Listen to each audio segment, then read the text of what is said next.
Hey guys, thanks for tuning in.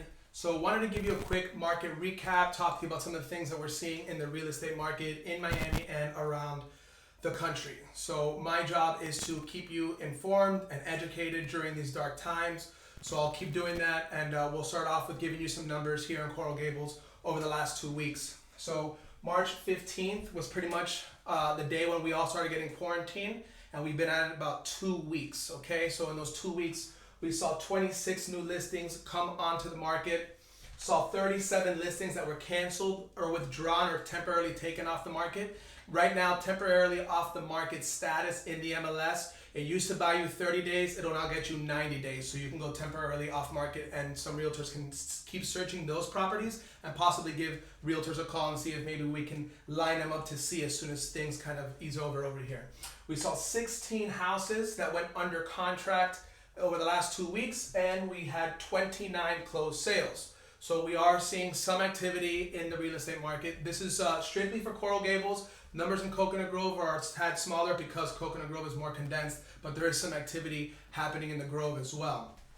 I'll walk you through my slides. So right now we're being asked a lot of people should be taking their houses off the market. What we can tell you is that we're seeing an increase in activity in our websites. Realtor websites around the country are getting a lot more traffic. 35% increase from what we usually see. They're tending to hang out a little bit longer. They're seeing a lot more properties. They're liking and they're favoriting which properties that they like. They're calling their realtors. We're getting a lot of phone calls from people who are doing a lot of looking online. So it shows us that as soon as this thing settles down, we're going to see a lot of pent-up buyer demand. So my advice to sellers would be keep it on the market. You're going to be able to curve your days on market once this thing blows over. People are going to know there was a virus, and that could be a reason why the property stuck around on the market longer than usual.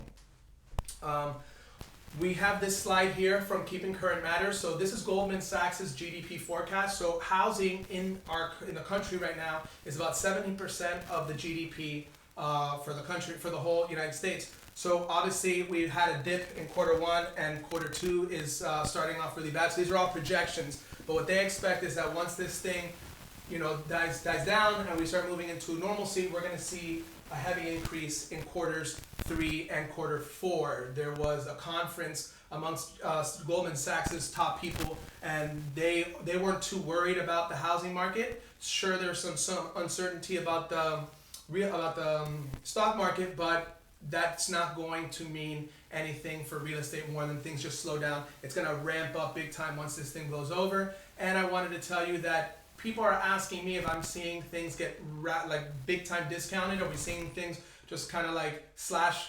We're not going to see that. More often than not, when there's uncertainty in the stock market, we don't see prices go down. They actually go up. And I'll show you this.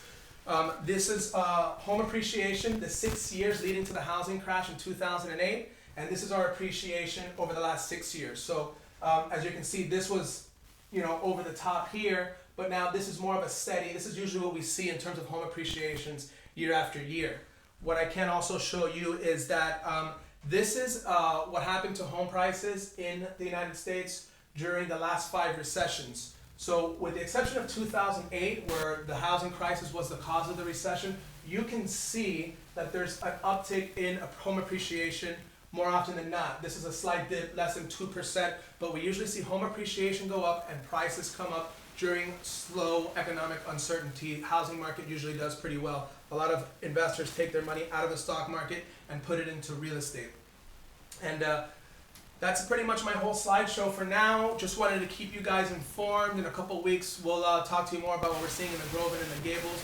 We have a mandate to stay at home for another 30 days. I'm also going to dissect the plan for the stimulus package and how it's going to affect real estate. And we'll talk to you more during the week about how all of this is affecting home mortgages. There's 3 categories of home loans that we got to look into that might be tougher to get a loan than usual. But this is not for long. This is just temporary while people figure things out. So anyways, guys, thanks for tuning in. If you guys have any more questions, please go ahead and give me a call, send me a text, find me online, and we're here to serve you. Okay, guys? Stay safe, and thank you so much.